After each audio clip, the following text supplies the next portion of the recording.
And I'm going to clap to line it all up. Great. Welcome to tonight's talk. This is our fourth class in a series of 6 classes, master classes. Tonight's talk will be on mastering skin health. Now, who here cares about the health of their skin? Everybody's hand's going to go up, right? Great.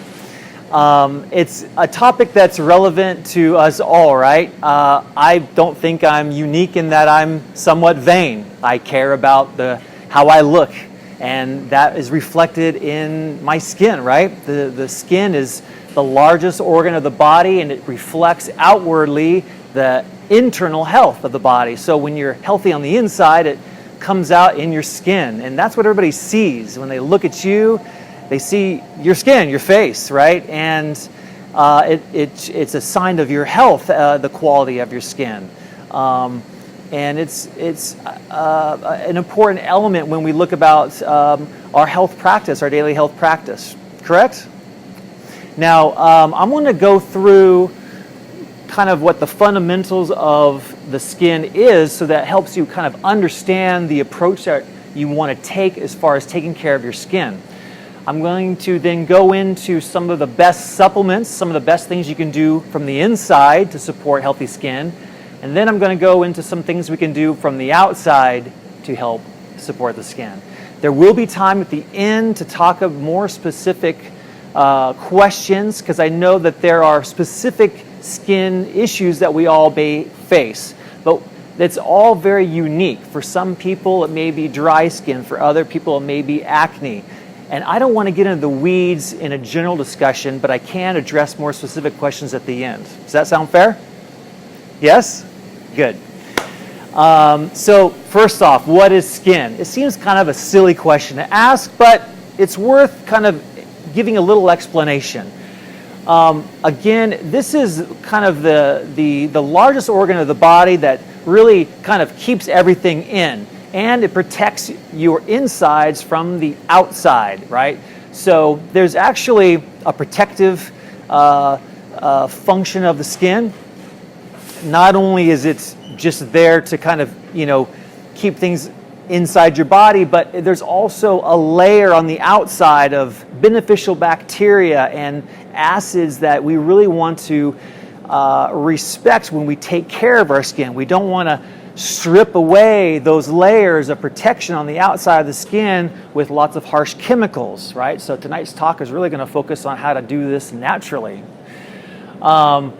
What's more is skin is an organ of detoxification. So when you have toxins and your body is really able to get rid of those quite easily, it does so through one avenue being the skin. Of course, the colon, the kidney, the liver, these organs also detoxify, but the skin does as well. And when toxins get stuck in the skin, that's sometimes where you get those skin problems, acne, right, in particular. So when we understand that, we can kind of start to understand how to address some of these more specific situations.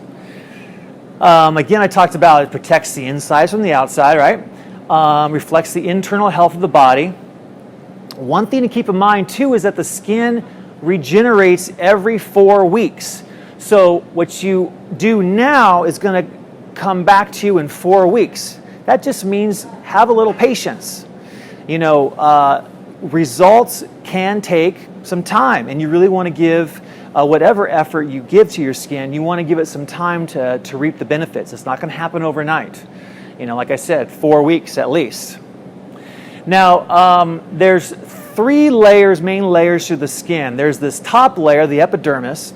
This layer actually is really just dead skin, okay? But it's an important area that beneficial bacteria reside, that produce certain acids that really help keep the proper pH of the skin and the oils in place to help keep the skin from drying out. So even though there's not a lot of life happening at the surface, it's still something we want to definitely maintain and protect. Also, that's the layer where cells keratinize, they harden, okay? That's what gives the skin that's kind of more hardened texture right there at the surface. And that's going to be important when we look at what kind of nutrients we want to give the skin to support the health of the skin, because there's a lot of supplements out there. You've probably heard of collagen being a very popular one. And I will explain how they differ and how they support the different layers of the skin.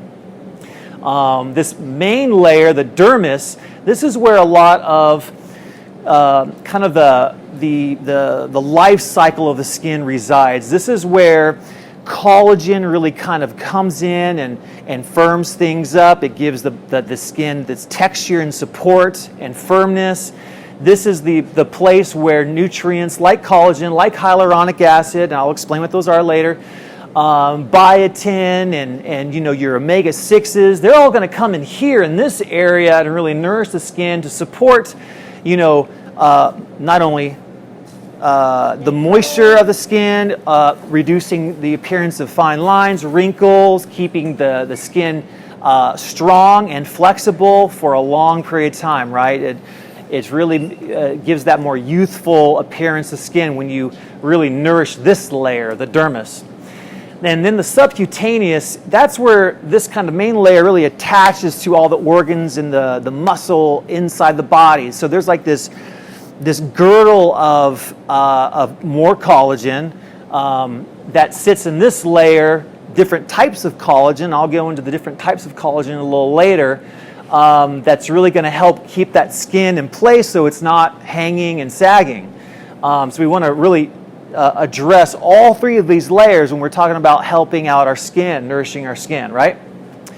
Now, I want to address at least some of the biggest offenders to the skin so that when we get to the next part on how to support the skin, we're not doing these things over and over again and really kind of undermining our results.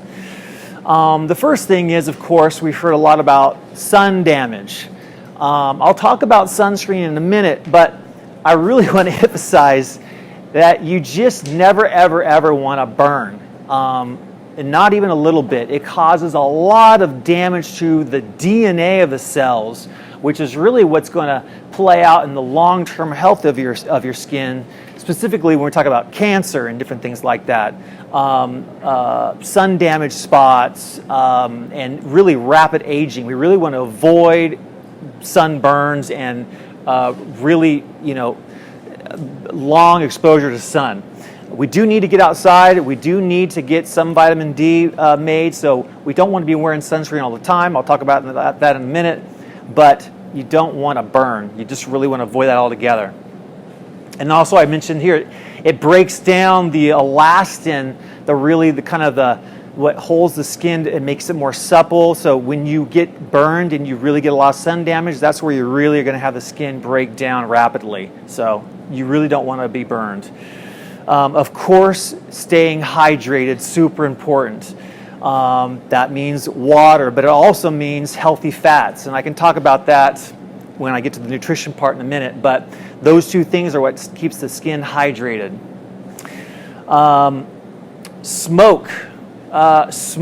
Smoking, free radical damage to the skin, not just from the outside with the exposure to smoke, but also from the inside. It really just drains your body of nutrients and really, of course, rapidly ages people when they're exposed to a lot of smoke. You really want to be conscious of that and avoid it when you can. And then the last is bad fats in the diet. What are bad fats? Trans fats, genetically modified, highly refined fats, and these are really found in fast foods and highly processed foods. These bad fats just do not make good building material for cells. So you really, again, one of the big offenders for skin, bad fats. Get those out.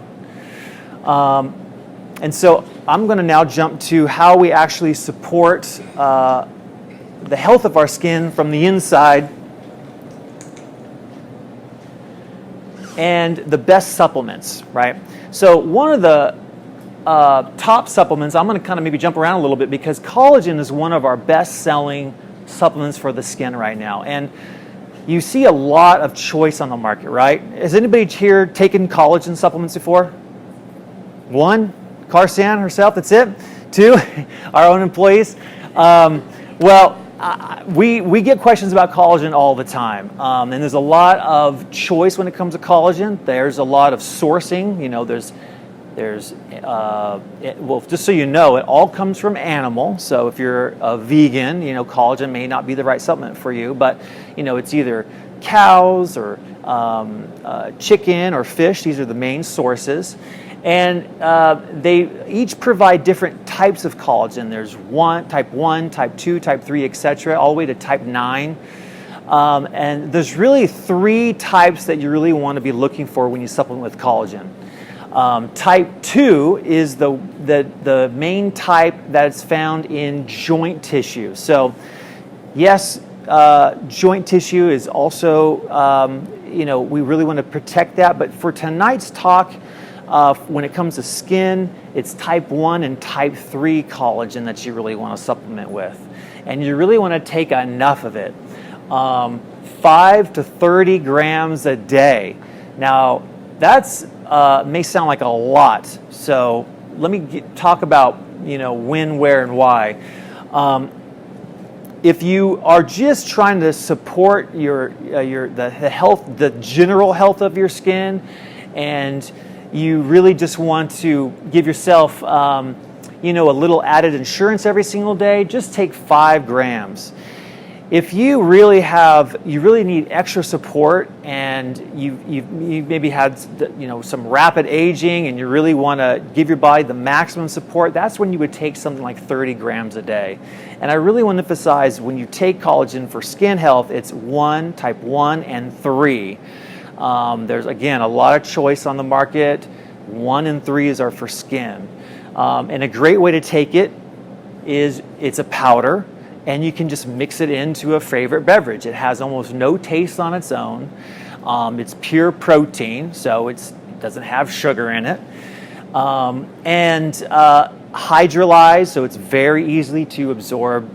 Take it at night before you go to bed on an empty stomach. That's the best way to take it. Then you can just regenerate overnight.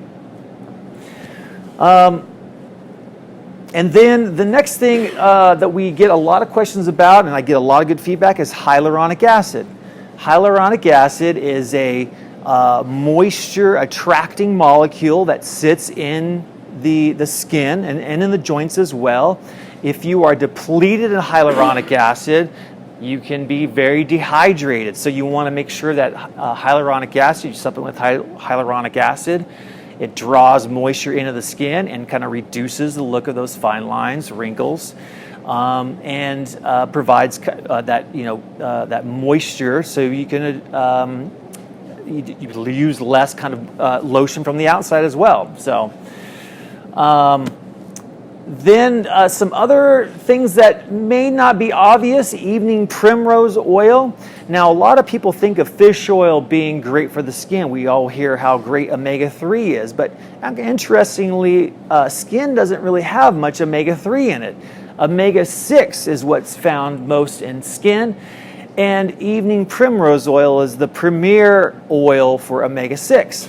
It also has some side benefits for hormone balancing, which imbalanced hormones can also cause various skin issues. So evening primrose oil is a great oil for more than just its omega-6 content, also for its hormone balancing content, especially for women. But men could take evening primrose oil as well. 3 to 5 grams a day. Just take it in one dose. Take it with dinner, whatever meal you prefer to take it with. Doesn't matter timing-wise, just as long as you get 3 to 5 grams in a day. I want to talk about inflammation and antioxidant protection. So curcumin is one of course, the premier antioxidant herbs.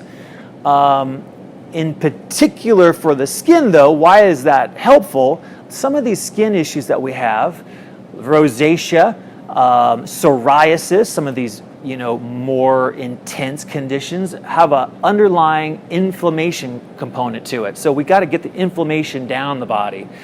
And like I said, curcumin is one of the most premier herbs for anti-inflammation. And then as far as antioxidant protection, astaxanthin is top for skin health. There's actually a lot of clinical trials on astaxanthin specifically for its benefits for skin. There's a lot of antioxidants out there, vitamin C, E, you've heard of those, of course, and resveratrol, but there's actual specific research on astaxanthin and how it benefits the skin. So it's a really cool herb for the skin health.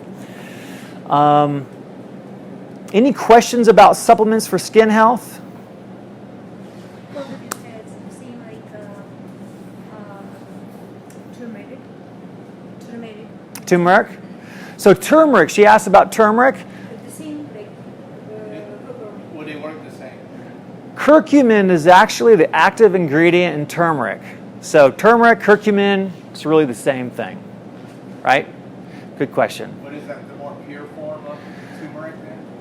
Well, curcumin is the active ingredient in turmeric. So yeah, if all you got was curcumin, that would be the most pure form of turmeric you can get. Yes. But Yeah. turmeric would work just as good, but not as potent as when you take the turmeric out, right? Not as potent as if you took the curcumin out. Yes. Yeah. So yeah, turmeric, the kind of thing you would get in the store, the spice, it has about maybe 10 to 15% curcuminoids. A supplement has upwards of 95%, so much stronger as a supplement. So I talked about how to nourish the skin from the inside, but I understand that there's probably a lot of questions about how do I take care of skin from the outside, and this is where I'll spend more time tonight, okay?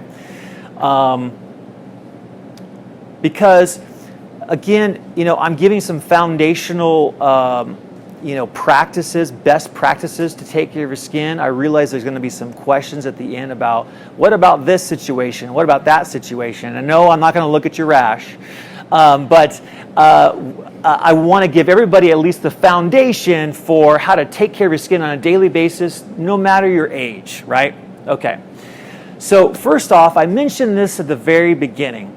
We have this layer on the outside that is dead skin cells plus beneficial bacteria eating those dead skin cells. And this may not sound like a really nice story for you, but it's a truth that we really want to protect because these bacteria are producing acids that are maintaining the integrity of our skin. And it's also ensuring that our skin stays, the moisture, the oils that our skin is producing stay put. And we want to protect this. So how do we do that? Well, first off, we don't want to be washing it away every single day with harsh detergents and synthetic soaps, right? And we don't want to be, using a lot of hot water, and really scrubbing these things away with exfoliants. We want to, and I'm going to talk about skin brushing here in a minute. We do probably want to give our body a little help in kind of that cellular turnover and getting rid of that, the dead cells there on the surface to kind of maybe support the turnover of the skin, but we don't want to really be very aggressive in that area.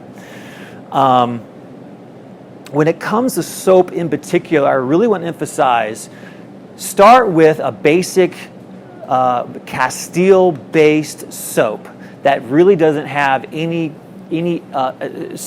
especially synthetic chemicals added, but really much other things added at all. You want to get as basic as you can with your soap because it's the thing that you're going to use every single day, right? You want to look for vegetable oil-based soaps that are made in the traditional Castile way, where lye is added and the glycerin is all retained, and it's a very gentle soap that's not going to strip away all that good bacteria. Okay, so that's really important as your foundation to really protect that outer layer. And again, you don't want to use a lot of antiseptic soaps, especially all over your body, and really even on your hands that often. Sometimes you do need an antiseptic soap for your hands, but you don't want to be using this stuff over and over and over again. Again, you're going to be stripping away those beneficial bacteria. You want to keep that intact, okay? Dry brushing. So that's the second thing I want to talk about tonight. Okay, so who has here heard of dry brushing? We got one. Okay, great. And the people that work here, of course, have heard of dry brushing, right? Now, it's just like it sounds. You take a dry brush, and you want to brush your skin.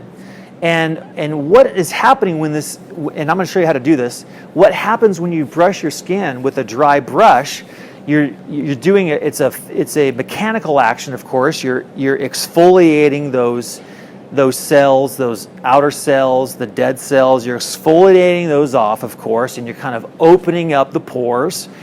When you do a dry brush, it's going to redden the skin slightly, so more blood flow is coming to the surface. It's feeding more nutrients. There's actually science showing how it improves the elastin production and the collagen production in your skin. So it's actually exercise for your skin. Something else that happens too is there's a whole circulatory system called the lymphatic system, where there's no heart for the lymphatic system. It's not in your blood. There's no heart for the lymphatic system, and the only way the system moves its fluid around is through activity, but also dry brushing too. And I'm going to show you how you do dry brush, but this is really potent in getting rid of toxins, right? And it's the toxins that can get trapped in the skin that can cause some of these skin problems that some of us have. So dry brushing every single day before you get in the shower. This is a great habit you can get into. I mean, these things are only maybe like $10, and this will last years and years and years and years and years. So how this works is you want to start from your feet and work your way up. There's kind of this science behind how you do this, because the lymphatic system flows towards the heart, so we're kind of helping that action by brushing towards our heart. And you start with the soles of your feet and you work your way up, tips of the fingers, and work your way in. You do your face and your head and every which way, and you always want to be brushing towards your heart, because that's where the lymphatic system ultimately comes and dumps into the bloodstream there. And it should take you about 5 to 10 minutes. It's very energizing. A lot of people, I love it. I love how I feel when I dry brush. I feel like my skin is just alive, and there's some tertiary benefits too. Those folks that have uneven skin or cellulite, a lot of people are talking how this really helps break up cellulite. So not only is it just exfoliating and helping support the quality of your skin, some of these other side benefits people are loving as well. And then when you're done dry brushing, you just hang it out, keeping it in a dry area. Every so often, maybe once a month, you might get it wet and clean it, getting rid of those dead cells that might be in there, but it's pretty low maintenance. But I think a very, very economical tool for your daily routine here. Yeah, daily. This should be done daily, right before you get in the shower. Great time to do it. I just want to point out something. That brush is made out of vegetable fibers. It is made out of a specific fiber. All right. So can I get the same effect with nylon? Yeah, I'm going to pass this brush around so you guys can feel it. But this is a specific dry brush, and the bristles. Dry brush is from a specific plant. All right. If you leave this thing in the shower, it will grow old. Yeah. Because it's alive, kind of. You want It's to kind of keep it dry. All right, and meaning it's just kind of dehydrated and squashed. All right, that's what it is, fibers. So the importance of what Ray is explaining about dry brushing is that it's dry, so it reduces the need for soap. Okay, because you're cleaning your body. Actually, you're cleaning your body with the brush. Right? And when you properly dry brush, it will cleanse your bowel. It will cleanse your intestines. It will cleanse your whole body. If you know which way to do it. So dry brushing is the first step. even if you can't even do it every day, because for whatever reason. Maybe you have to go chase the dogs. I don't know. You have to go pick up kids, whatever. But it needs to be done, as Ryan says, as often as possible. Because you're basically cleaning your body without salt. So, okay? But don't be in the shower. It'll be green. Yeah. Here, pass. It will be. Pass Is it there around. science behind this? Oh, yes.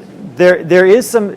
There's science emerging on the benefits of dry brushing, specifically in how it helps with lymphatic drainage, more I've particularly. been hearing about the lymphatic part, but Yes. not about Okay. dry brushing. The Let me just explain something to you. Dry brushing has been around for about since before the Egyptians. All right. When you use the dry brush on your stomach and your abdominal area, you're encouraging your stomach and your upper and lower intestines to work. All right. So if you have chronic constipation, if you have chronic diarrhea, all right, this is one of the tools that you can use to help you because it will make the muscles contract because you're telling it to. You are literally telling it to. Okay, so because as it stimulates the lymphatics, all that waste has to go somewhere. So it's either come out your kidneys or come out your bowel, or it can come out your skin. It's particularly in the feet, under your arms, anywhere place where you have a lot of lips. Mhm. That's why this is the second benefit that nobody talks about dry brushing is the lack of body odor. Because you're brushing off the toxins that are oozing out of your skin. So that's the other thing about that. I just wanted to add that. Because plus it's fun. you know It that. feels really good when you And dry I brush. like You it. get Feels energized. good. And I love it. It's not scrubbing. It's not scrubbing. You're not hurting yourself. You know? Yeah, you're just waking up the skin. You don't. Just waking You're yourself not up, yeah. grinding away. You know, that yes. Let's not be over enthusiastic. I would just put that way. Okay, thanks, Karsan. Next thing is the intelligent use of sunscreen. Just before we started tonight's talk, I was just talking with one of our staff here, and she says, "I'm really excited about tonight's talk. I'm all about skincare."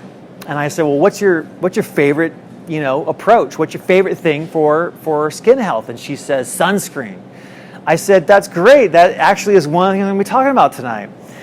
But I said the intelligent use of sunscreen, right? What does that mean? Well, like I said at the very beginning, we really want to make sure that our body does get some sun exposure so that it makes vitamin D. Does everybody know about the importance of vitamin D? Oh, yeah. Yes? Okay. We've got to make sure that our body's making adequate amounts of vitamin D for all the benefits, mood, bone, immune support, on and on and on. But if we're putting sunscreen on all the time religiously, we're going to compromise that because our body's not getting the UVs in the dermis. It's in the dermis that the UVs hit, producing the vitamin D. So we want to make sure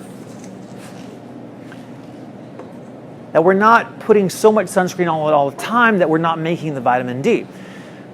Intelligent use. So what I say is this: anytime you know you're going to be out and you know you're not going to have an escape from the sun, I would say anything over an hour, really. And especially if it's midday, middle of summer, you're probably just going to use it regardless. You want to make sure that you have that sunscreen available and you use it and you put it on. Remember at the beginning I said you want to avoid getting sunburn like the plague. It's the worst thing you can do for your skin.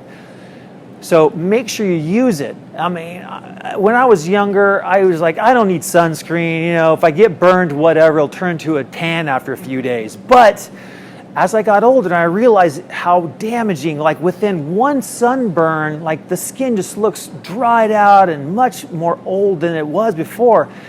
it's amazing how rapidly sun damage can age your skin. So you do definitely want to use sunscreen. I really prefer the natural physical barrier versions of sunscreen as opposed to the chemical versions of sunscreen, but even whichever one you have available, use it. It's much better to use a chemical-based sunscreen and not get burned than getting burned just because you didn't have the natural version available. Definitely use sunscreen. But again, like I said, intelligent use, you want to make sure that your body gets at least 15 minutes a day of sun exposure without sunscreen on it, so it makes enough vitamin D. But beyond that, again, use that sunscreen, don't get burned, right? The next thing, of course, moisturize, hydrate. How do we do that? There's a lot of oils out there, and I hear, I'm going to show you some of my favorite ones. Oh, you know what? I have products here I should talk about. When I mentioned Castile soaps, I'm a big fan of bar soaps personally, but there's liquid versions of these. I like the black soaps and the charcoal-based soaps. If you've never heard of charcoal, it's a detoxifying molecule. It actually absorbs things. You know, they would actually give you charcoal in the hospital if you got stomach poisoning, right? Because it would absorb those toxins. Well, guess what? If you put them on the skin, it's going to absorb the toxins that are in your skin. Great for skin blemishes. This is actually one of our #1 selling soaps in the store. I'm going to pass this around. You guys can look at the ingredient list. Love that soap. You can use that daily. Daily. You could use this daily. Remember, I said use, find a gentle, natural soap that you can use every single day, because the soap is the thing you should be using every single day in the shower, right? So make sure it's a natural one. Now, back to hydration. Okay, first off, oils hydrate, of course. There's a lot, of course, of oils on the market. There's coconut oil and hemp oil and rosehip seed oil and jojoba oil. Which ones are best, right? Well, I'm going to tell you my top oils for skin are the ones that most closely resemble your body's own oil production, right? We don't want to be putting oil on, or I don't want to be putting oil on that just sits on the skin and leaves it greasy. It's not really going to be penetrating, it's not going to be absorbing, it's not going to be working. So the oils that most closely resemble your own body's oil production, rosehip seed oil, jojoba oil, those two in particular. And rosehip seed oil is even probably the most premier oil because of its high antioxidant property. People are loving it for their face in particular. It's a little bit more of a higher priced oil, so that's why you would probably just want to use it on your face. And jojoba is much more economical. I would use that as a body oil, but those oils absorb, so they don't sit on the skin. And then again, one oil that I see flying off our shelf is this beauty oil. It's a blend. It's a blend of different oils, but it also includes CBD. Now, this is probably the hottest supplement we have in the store now for skin irritations, inflammation. I'm going to pass this around, but I'm just getting rave reviews, especially from our staff that just love it so much. Check that out. Hydrate too. Okay. Hydrosols too, another way to hydrate the skin. Not with oil though in this case. Hydrosols are basically the leftover liquid after making an essential oil. So in this case we have rose water. When you make rose essential oil, they're taking the rose petals, they're boiling those petals. That steam comes off, goes into another chamber, condenses. The essential oil come off of that steam. The rest of that is this water right here. So of course it has that rose fragrance to it, but also It's a great toner. It's a great way of adding moisture to the skin without using oil. For some people, and I would say too, for some areas of the body, you may not be wanting to put a lot of oil on, but a rose water would be a great way of hydrating without oil. I'm going to pass this around as well. Staff favorite too.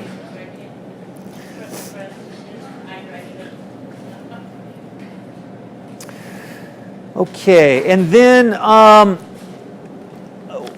one last thing about moisturizing the skin. I'm a big fan of vitamin C serums. This is a great, again, antioxidant for skin protection. But I think I've seen a lot of customers get great results reducing brown spots or sun damaged spots with their vitamin C serum.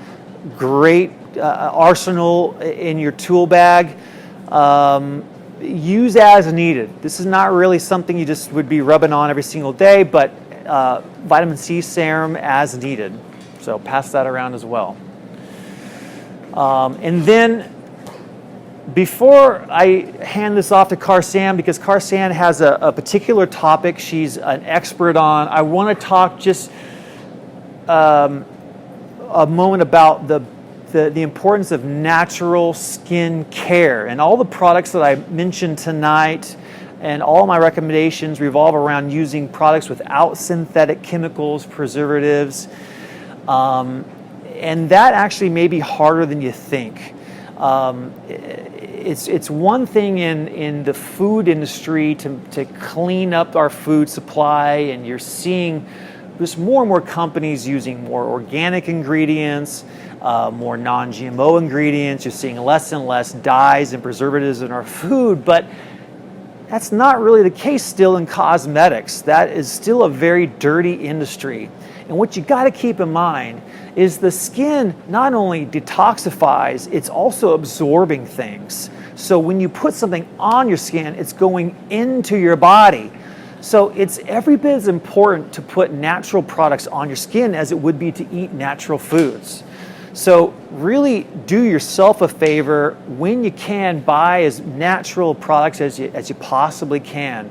And if you can't say the ingredient, when you look at the ingredient list, you might question if that's a natural product or not. That's really kind of my pitch for natural skin care. Karsan's going to talk about acne in particular. She's got some great advice on how to support and how to, basically get rid of acne. Certain supplements. And I'm going to hand this off to Karsan. Thank you. I'm going to talk to you guys about SIBs. All right. And I'm also going to, and in that same category of SIBs is rosacea, psoriasis, skin bumps, skin irritations, anything that's erupting on the skin. Eczema? Eczema. I want you to look at this little list here. All right. And you'll see that this is in red and that is in red. What's coming out of your skin is red. It's the histamine under your skin from the foods that you are eating, especially in cases like eczema and psoriasis. All right. So in a sense, your body is on fire, but your skin is, it's coming out your skin. All right. Now, as we move from childhood into puberty, a lot of us experience acne, but some of us don't experience it just for a few years. Some of us have what we call adult acne, right? And it can be on the back, it can be on the chest, it can be on under the arm, it can be in the groin, it can be anywhere. Okay, so I have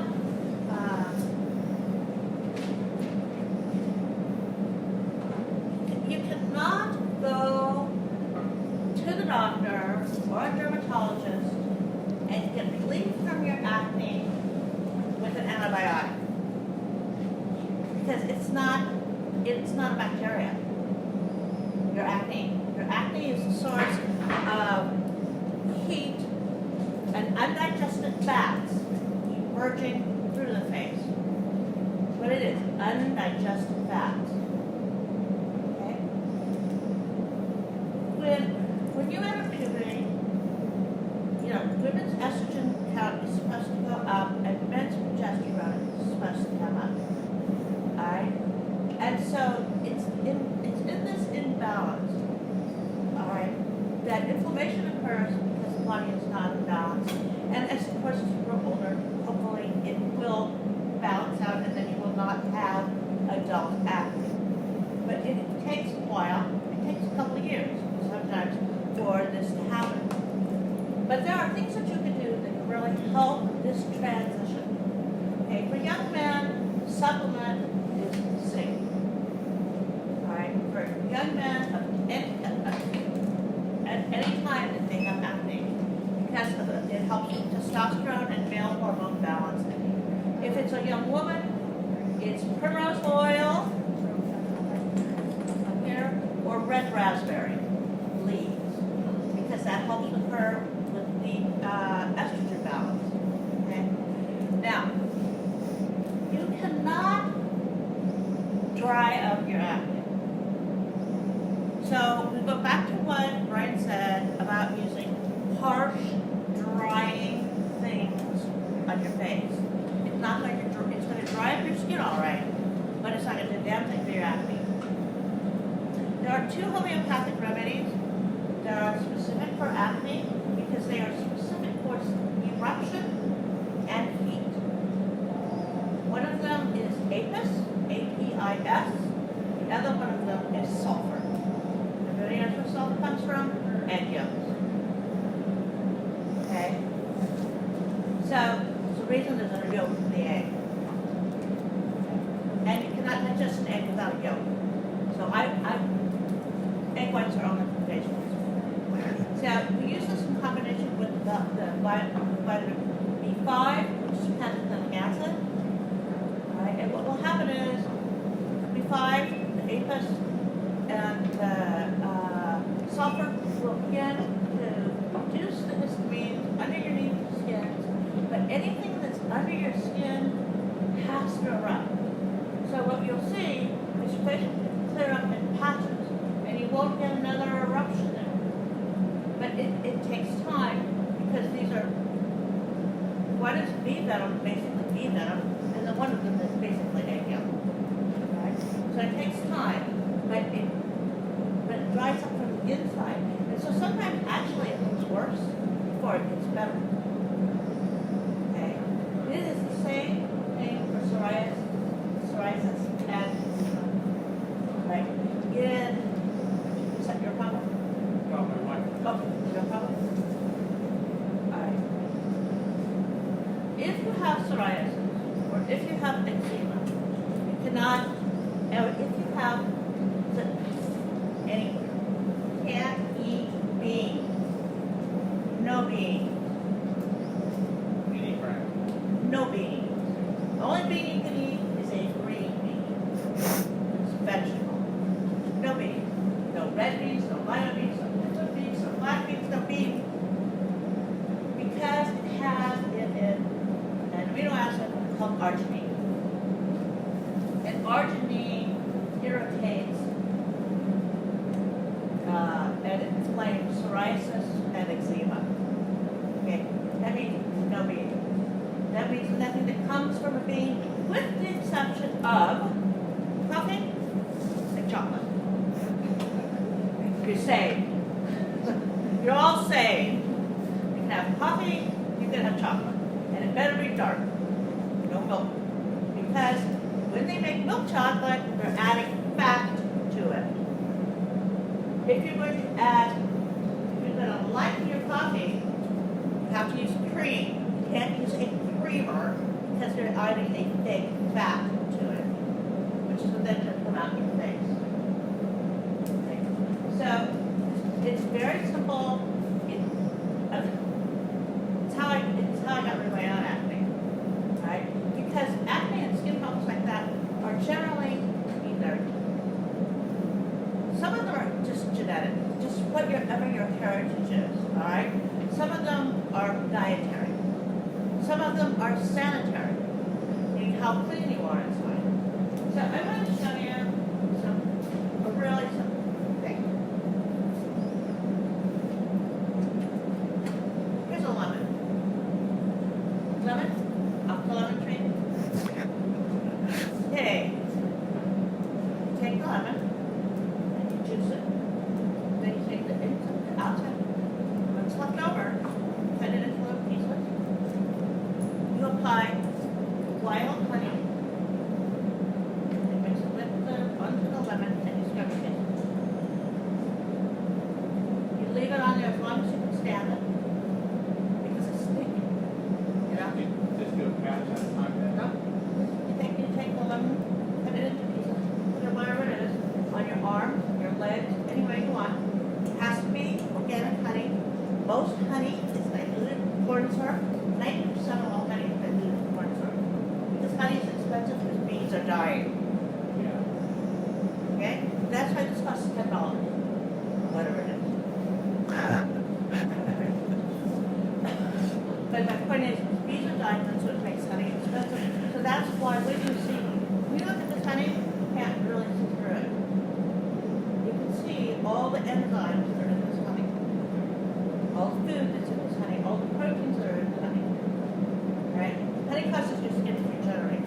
It's like sweet. And so lemon is the antibacterial. So you just pour it on there. It's good for wrinkles. It's good for sunspots. It's good for bumps. It's good for anything. For you to see these things, you know, it's like your face loves lemon to honey. Okay? And then, what other thing?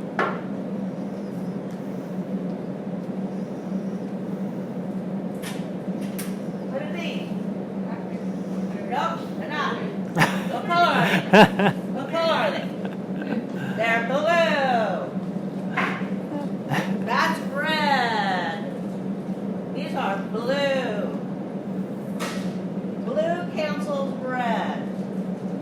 So blueberries are, or blue foods, or purple foods help reduce heat in the body. Anywhere. Okay? So you can use blueberries, you can use blackberries, you can use, the only thing you cannot use is a bee or an eggplant. Any questions? No. Okay. Right. So these, I'm just trying to show you that these are, but the other thing the blueberry does is it takes down histamines everywhere in your body and it helps with vision. Say that beets. Beets? Beets not so much. Purple beets, yes. You know the dark purple beet? Yes. The red beets, no. That's for women. The red beet is for women. And very good for regenerating the liver. Excellent. And so I'm talking, what I'm saying is,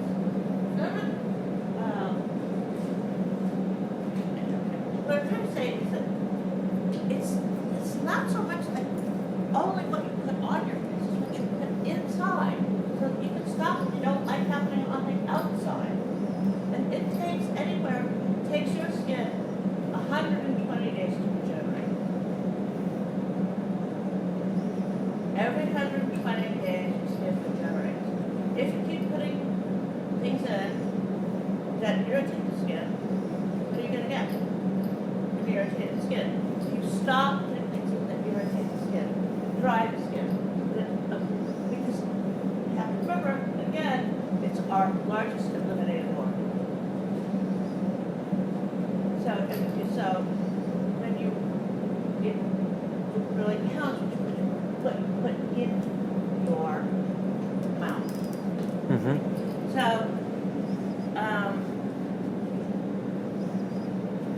none of these products here are harsh in any way to your skin. Everybody thinks you need to buff your skin with those plastic covers. No. Okay? The other thing is one other thing I want to mention that Ryan has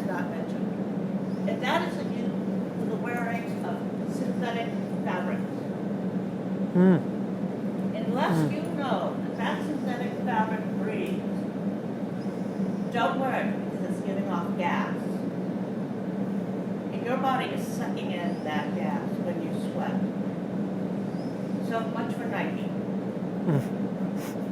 That's really, okay, it's really important that when you pick your clothing, you try to pick cotton, rayon, or at least a blend so your skin can breathe. Mm-hmm. And it's very important for youth athletes as well. Mm-hmm. Mm-hmm. And I'll touch it to you later. Does anybody have any questions so far? But sun protection, natural sun protection. What the best is natural sun protection? Well, What's the best natural supplement? no, she wants what's natural sun protection. Sun- Oh, yes. So natural sunscreen protectors have what's called zinc oxide as a physical barrier. So it's not a chemical barrier. It's a molecule. Zinc oxide sits on the skin and actually blocks the UVs from coming in. So when you look for a natural sunscreen, you're looking for zinc oxide. And you have to be careful because What kind of just names? Oh, Badger is a great company. Badger makes a whole line of natural sunscreens with zinc oxide. and you have to make sure that it has no aluminum in it. Actually, on that note, Carsan just mentioned aluminum. Susie, if you could hand out those recipes, I want everybody to take a natural deodorant recipe home with them. Aluminum is what you find in your mainstream deodorants. Underneath your arm, in your armpit, there are lymph nodes that absorb the aluminum that's in conventional deodorant right into your lymphatic system. I'll leave it simply as we really don't want to do that, okay? It's possibly been connected with breast tumors. They're finding breast tumors to have very high aluminum content, possibly maybe to do with the aluminum found in deodorants.